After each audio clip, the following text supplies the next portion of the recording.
Michael Hayes, he always come up to me and he says, Terry, he says, just learn what I know, baby, and you will be world champion someday.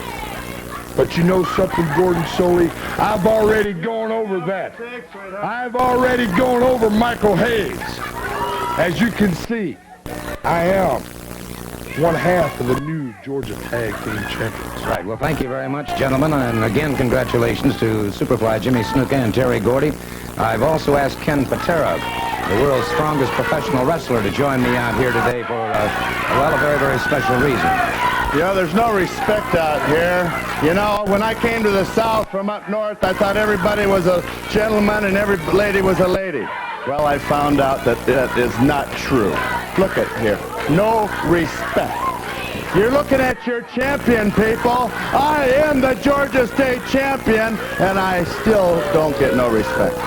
They give me jeers, they give me boos, everything except what Ken Patera rightly deserves, and that is cheers. Well, I understand, too, now that you have signed a world championship match. You know, everybody knew that was just around the corner, including me. Dusty Rhodes, you haven't been champion that long, and I looked in the record book. Tommy Rich, another adversary of mine, was the shortest-lived champion of all time.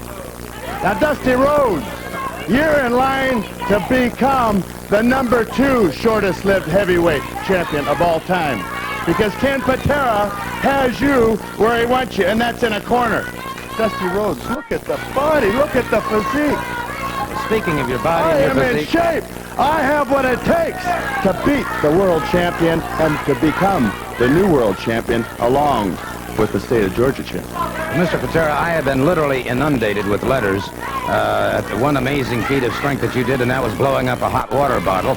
And I have taken the liberty of getting one, and I'd like to have, so many people have asked for you to repeat that I would like to take this opportunity now. If you've got a moment, I'd like to have you redo that, if you would. Well, Mr. Soley, you know, you have to prepare for these things. Every feat of strength that I do, I have to prepare mentally for. I already have the physical attributes, and you have to get yourself up mentally.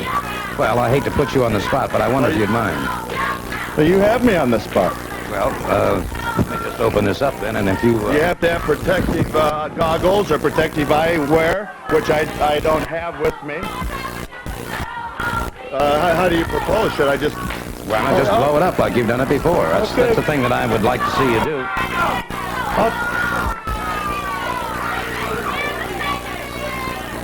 Really got this all... I'll oblige you, Gordon, just because I feel that you are a gentleman and that you are worthy of my company. Well, thank you very much. I don't consider too many people worthy of Ken Patera's company. But the paraphernalia here, you can have that.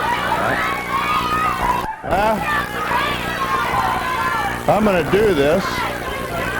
If I have an eye injury or something, Gordon, you know, like I mentioned earlier, I have an adversary running around here by the name of Wildfire, Tommy Rich, he calls himself.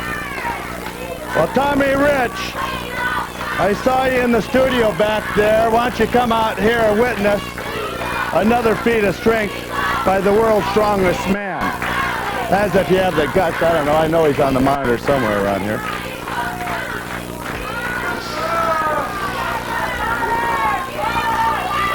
And this is truly amazing, the way he is able to, the cardiovascular control that he has and the strength that he has in his entire system is really something to see.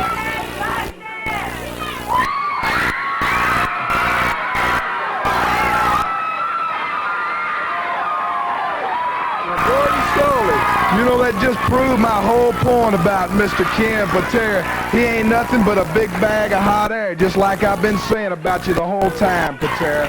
Well, you know, Tommy Rich, it takes a lot of concentration to do these feats of strength, and I would appreciate if you keep your big mouth shut. There's no bigger brain than you got, brother.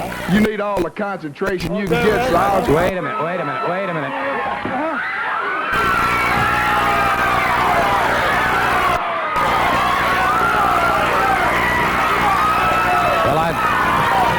This is certainly not the place for something like this. Hold it. No, sir. No, just a second. I'll tell you, Tommy Rich, you have been a thorn in my side. This is not the place for this sort of thing now, gentlemen. Well, Tommy, please, I'm going to ask you See you in the ring. There's a proper place to settle it, Tommy Rich.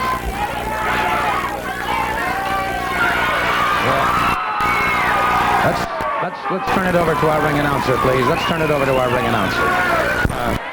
The plumber's son out of Austin, Texas, a dream that Dusty has had all of his life. You know, Rhodes had an opportunity to go into pro football, pro baseball, or pro wrestling. He decided pro wrestling was his sport, and here's a comment from Dusty. You know, I came to Columbus, Ohio, and there was a lot of skepticism or criticism or I don't really know the right word. Only God and Solar uses all the big words. But they were sure some doubt about how bad I was and about how bad I wanted to be world heavyweight champion. Holly Race was going to win the title back in Columbus, Ohio. Right in the midst of all that, Ole Anderson come in once again off the street, right out of the blue, and laid me wide open, Jack, in my moment of glory. I mean, you don't run out when Elvis Presley singing Frank Sinatra and slap him in the face. But you did it again. So in Columbus, Ohio, I'm going to put up the world heavyweight title against Ole Anderson in a not real pretty match, you understand? It ain't nothing pretty about it. There's nothing pretty about me anyway. Nothing at all. Because I'm bad. Real bad. And Ole Anderson, if you bring your baby brother down there in Columbus, Ohio, I'm going to have somebody in my corner take care of business. I couldn't worry about Dusty Rhodes. Everybody knows the Anderson brothers. All over the world, they know the Anderson brothers. And in particular, the people in Columbus, the last time we were there, know the Anderson brothers. And Dusty Rhodes knows the Anderson brothers. In Columbus, Ohio, the last time that we were there, Dusty Rhodes was on the ground. On the ground! He wasn't standing with his belt like this. He was on his backside.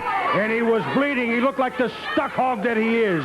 I'll tell you, we're coming to Columbus, Ohio. All you people, you come on down to that Ohio Center because you're going to see a new world champion tomorrow night. Pennsylvania going up against Jose Medina from San Juan, Puerto Rico. Beautiful. Drop down, go behind, and a takedown by Bruno Sammartino Jr. His dad, of course, the legendary Bruno Sammartino. This young fella, by the way, 21 years of age. Outstanding athlete. As I mentioned the first time that we saw him in action here on Georgia Championship Wrestling last week, that just 2 years ago he was named the strongest teenager in the United States. He has concentrated a good deal of his career in powerlifting and has proven to be an outstanding wrestler as well. Of course, he is a second-generation wrestler, and he has wrestled under the tutelage of his dad all of his life. He's in the black trunks. Medina in the red trunks from San Juan, as we said.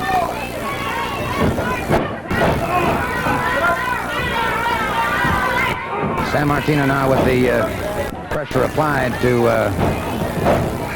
Medina, keeping him. Medina trying to inch his way over to those ropes if he can. And so the referee does call for the break. Medina favoring that shoulder already.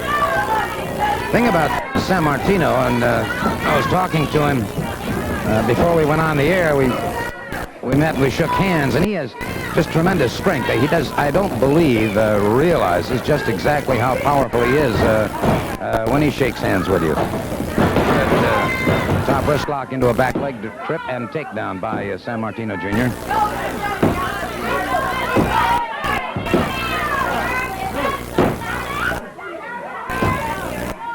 For a young competitor, he's got a lot of ring savvy. He does not hurry himself. He realizes, of course, that if you go after your opponent too fast, you can make a mistake.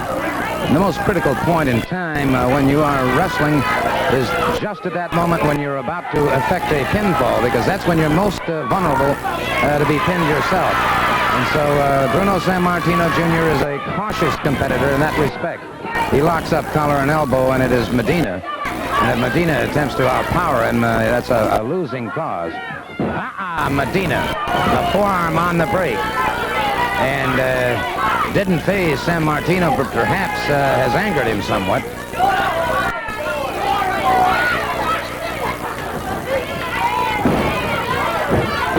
see that grim concentration on San Martino's face as he moved up against Medina.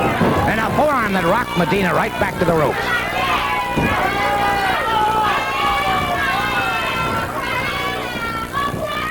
So Medina now beginning to get acquire full knowledge of the strength and capabilities of Bruno Sammartino Jr.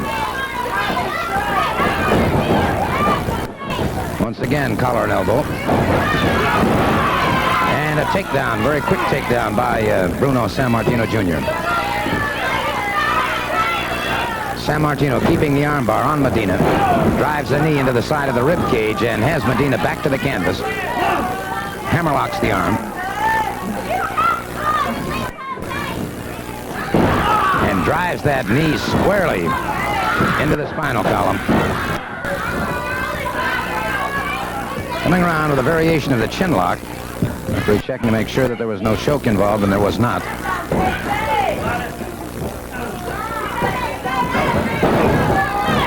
And Medina now with the boots to the midsection and a forearm to the back, another forearm, trying to batter Sammartino down to the canvas. Medina exploding with everything that he's got. He has Sammartino in trouble here. Sammartino, a series of short flicking right hands and knee to the side of the head. Puts Medina back to the canvas. Sammartino brings him up. Whips him off the ropes. High backdrop. And it's Sammartino very quickly. The flat of the foot to the top of the head. So Sammartino's showing if you want a Pier 6 it, he's ready as well. Full body slam by Sammartino. Martino comes down with the elbow across the chest. Medina slips away before the count of 3, however.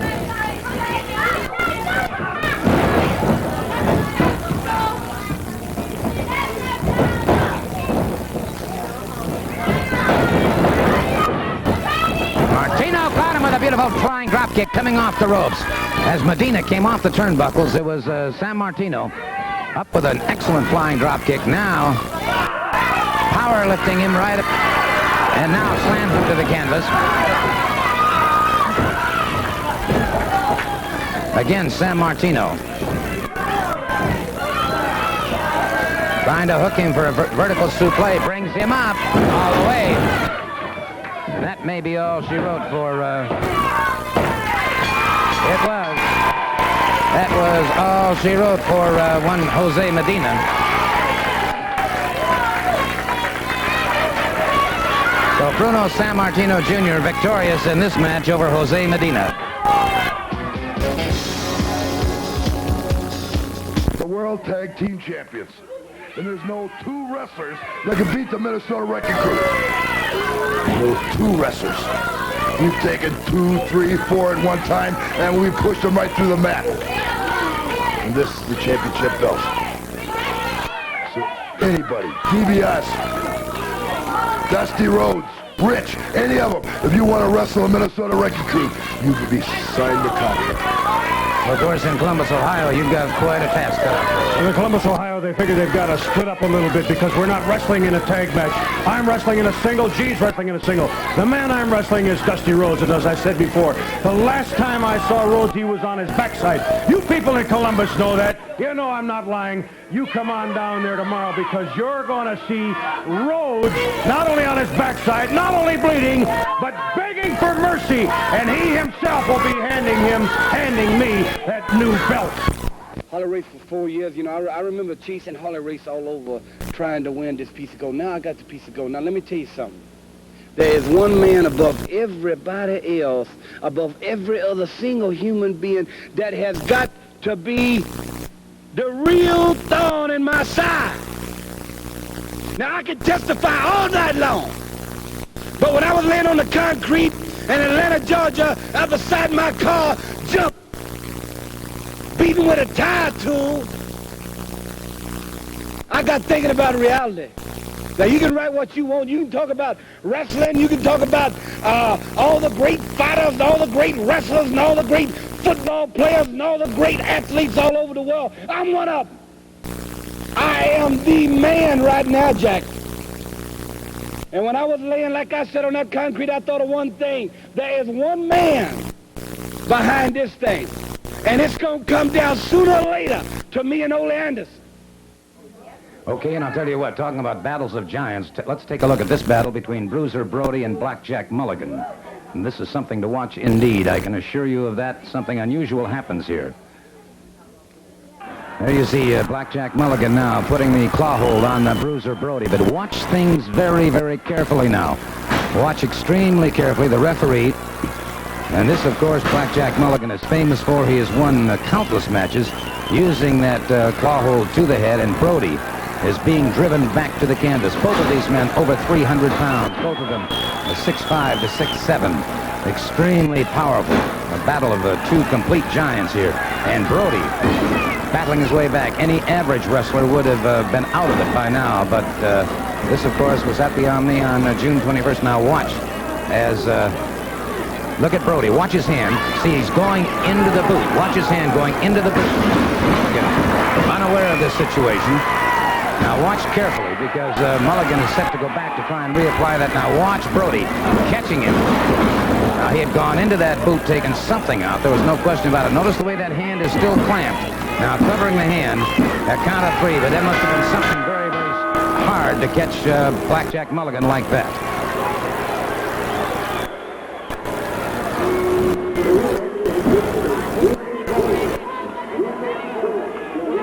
All right, Brody, I'm going to tell you something right now. You name the rules, my friend. You got to take something out of your tights. You can't stand it. You got to take something out of your tights. You've always been a man like that, come from behind, hit somebody from behind. Right here in my hand, my friend, is the contract. It has been signed. Texas street fight rules, brother. That means there are no rules. Bring anything you want to, wear anything you want to, and Brody, I'm going to tell you something right now. You're going to need everything you got. You can bring the hog leg, you can bring your hammer, you can bring your nails. I'm going to have my boots. I'm going to have my spurs, because, brother, here are the boots that for 2 years consecutively took me to the Texas Street Fight Championship in Sweetwater, Texas. And Brody, you had better be as bad as you say you are, because anything goes. You don't know what I'm going to have in my tights. You don't know what I'm going to have in my boots. Nobody has ever seen anything like this in the history of wrestling. Texas street fight rules, Brody. We're going to see how mean you are, how tough you are, because, brother, there's got to be somebody going down, somebody with some teeth knocked out, somebody hurt, and it's going to be you, Brody. From Chattanooga, at 270 pounds, the former Freebird, Terry Gordy. His partner from the Fiji Islands, Jimmy Superfly Snuka. We'll be back with this big event right after this. There's the bell, and here's that special challenge match we've been talking about. George Wells and Bruce Reed going up against the Georgia Tag Team Champions, Jimmy Superfly Snuka and Terry Gordy. And it is Snuka out there now from the Fiji Islands against George Wells out of Oakland, California. And they lock up collar and elbow, and neither man able to gain any advantage at that one. You talk about 4 superbly conditioned athletes. You've got them in the ring right now. Patrick, the referee, watching him carefully. Side headlock. Wells fires him off. Snuka caught him with a shoulder and dropped on the canvas. Wells up and over his man. Catches Snuka coming off the ropes. Good arm drag takedown by Wells once again. Snuka came out with sort of a right lead, and Wells took that one very, very quickly.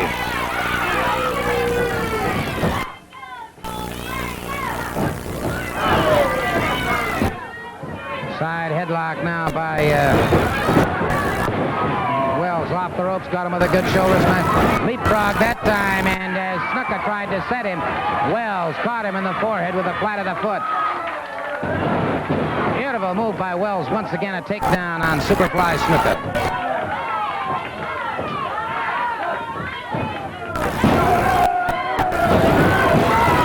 Bruce Reed moves in.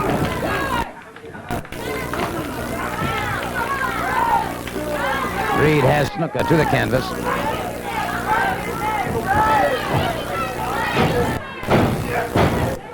Bruce Reed keeping the side headlock. Snuka makes the tag with Terry Gordy. Reed was unaware of that tag. And it's Gordy letting fly with a vicious right hand. Gordy, the kind of a man who would like to be an island unto himself. Reed whipped up, leapfrog by Reed. Reed brings him up. Full body slam by Bruce Reed.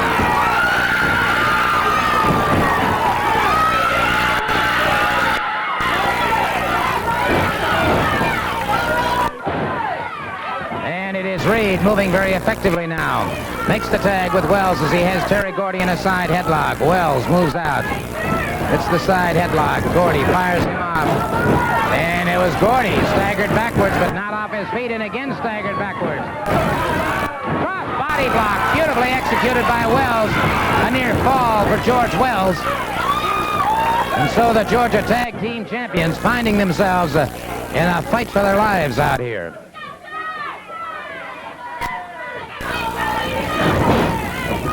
Gordy lashed a foot to the midsection, now an elbow to the side of the head.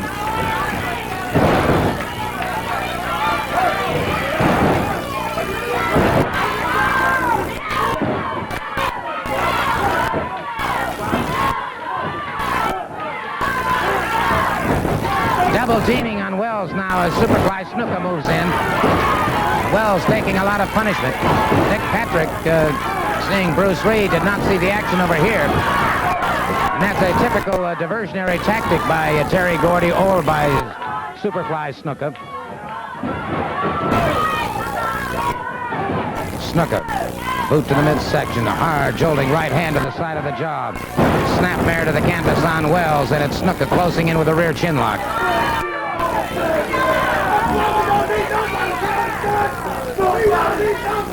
You can hear them saying they don't need anybody.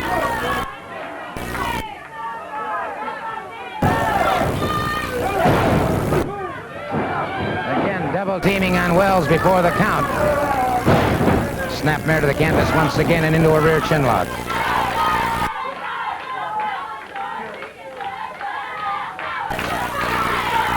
Terry Gordy. In a battle like this, it could go either way. There's certainly no question about that. It would be impossible to try and pick a winner in this match. These teams very evenly matched thus far. Double teaming again by Snuka and Gordy. As the tag was made and Snuka back in the ring. Snuka chopping right hand. Wells chop across the throat that time that straightened Wells up. Snapmare back to the canvas and once again back into a rear chin lock.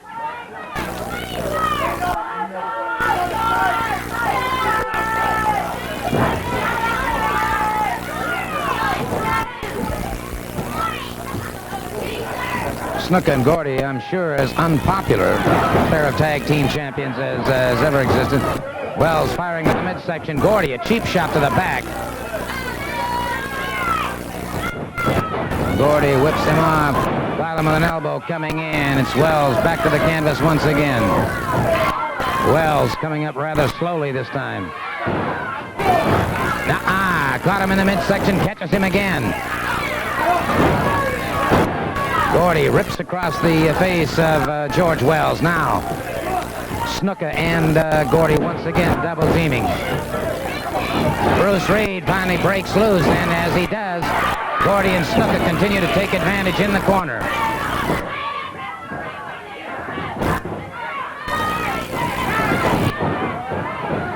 Drop kick by Wells that puts Snuka to the canvas. Wells makes the tag with Bruce Reed. Bruce Reed over the top rope now catches him. We've got a fair sixer breaking out here. Bruce Reed explodes on Terry Gordy. Has him with a high backdrop. Gordy in trouble. Snuka starts to charge the ring. It's Bruce Reed up into the air with a beautiful flying drop kick.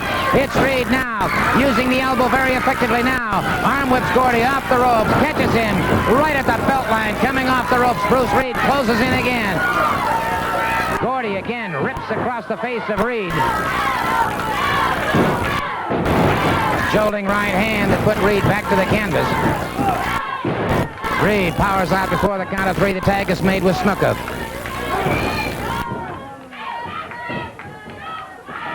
Now it's Snuka against Reed. There again is that exceptionally fast foot of Superfly Snuka. Again, the tag is made. And they catch Reed in the rib cage, in the side of the jaw, and across the back before the count. And it is Gordy now driving a hard right hand. Bruce Reed fires back to the midsection. Again, Gordy rips across the face. And now they're double teaming, and the referee with the count.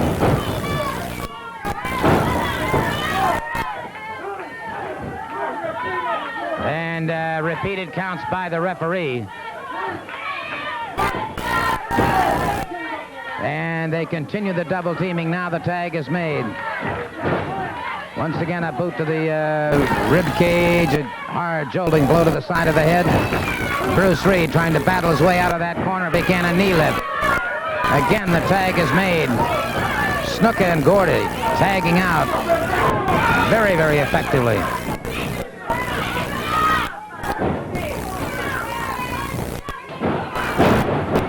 And it's Snuka catching Bruce Reed, drops him to the canvas.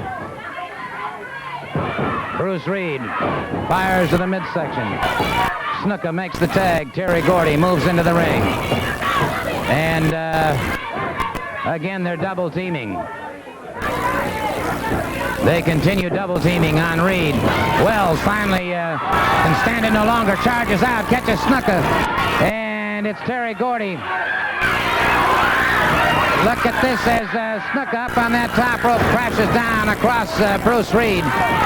And the referee trying to restore order here. And the referee telling him no deal, no deal. And so, Nick Patrick doing an outstanding job of officiating. Nick Patrick doing an outstanding job of officiating there as Snuka and Gordy continue to double team. The referee finally firing of those tactics has disqualified the Georgia Tag Team Champions for their 2-on-1 series. And so the victors in this match via disqualification, George Wells and Bruce Reed. And apparently this makes little or no difference to the Georgia Tag Team Champions nonetheless. But talk about four great athletes. You saw them there, but certainly wise officiating on the part of Nick Patrick. We're talking about giants of the wrestling ring. Of course, one has to think immediately of Bruiser Brody.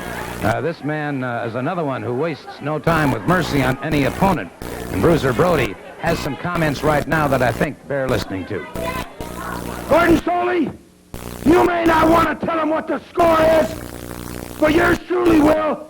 It's Bruiser Brody 2, Mulligan 0. Tell him. That's 2 times in a row for you, Cowboy Mulligan. That's 2 times in a row, Mulligan. Let me tell you something. I don't care if it's 15 times. I'm gonna beat you. And you may think you're real smart. I'm not afraid to put my name on no Texas street fight with you or no other man. But remember something, Mulligan. I may not know how to wrestle, and I may stink and I may look bad just like everybody says. But when it's over, you'll know that I know how to fight. I'm gonna cram your big fat face inside this garbage can. And I ain't gonna do it with no headlock. Anything goes. Cry when you wanna cry to that referee. Let me tell you something. I don't mind you hitting me with a table. I don't mind. But brother, when it comes time for you to take yours, stand up and take it, because I'm going to give it to you right out the front door. You got it, Mulligan? Mr. McPherson, who's in the ring at this time, we're waiting for Ken Patera to approach the ring. He is the Georgia heavyweight champion. You don't have to wait much longer for Ken Patera. Patera, rather strange individual. As I've said before, of all of the competitors, he appears to be the most narcissistic that I have seen.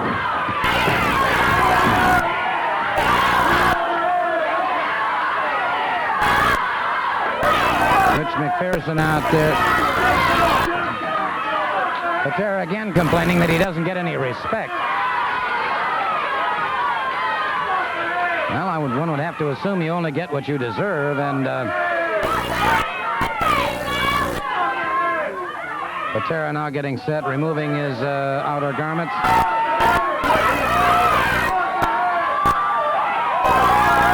McPatrick, the official in the ring, and now you talk about tough competitors. McPatrick himself, quite an athlete throughout his high school and early college career. Patera screaming something now. Mr. Patera complaining more about now he moves out against McPherson. McPherson very quickly gets a side headlock. And look at this man, Patera. Lifted him up, put him up on that top turnbuckle, and again, Patera posing in the center of the ring. Patera lashes out. Wow, a forearm across the back, and Patera with a quick takedown. He has such tremendous strength, such tremendous power. Direct front chancery this time. And a clubbing forearm into the chest of McPherson.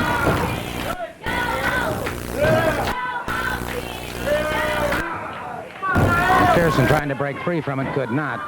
Patera once again scores the takedown.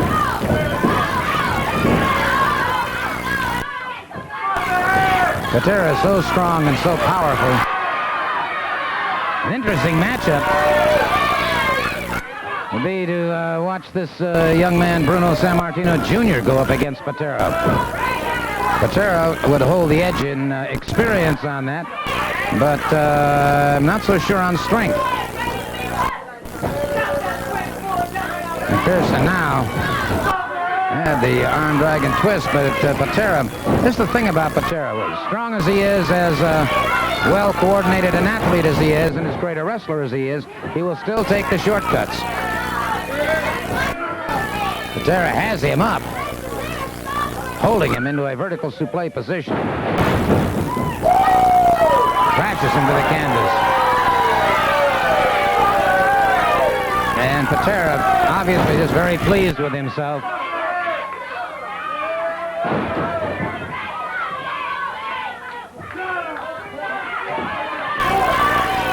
Patera with a foot down across the side of the head of McPherson. And McPherson, who started out as aggressively as he could against a man like Patera, brought up an atomic knee drop that drops McPherson back to the canvas. And Patera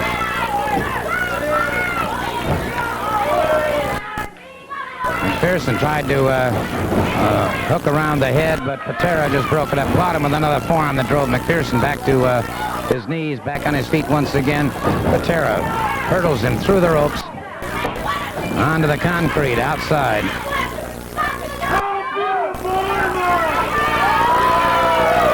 How beautiful am I? There you see egomania at its height. And it's McPherson coming back in very slowly. Patera. And a good move by McPherson up behind his man, tried to move in. But Patera broke that up once again, drove him into the ropes. A knee lift once again, a combination of knee lifts here that's taken his toll. Caught him coming off the ropes.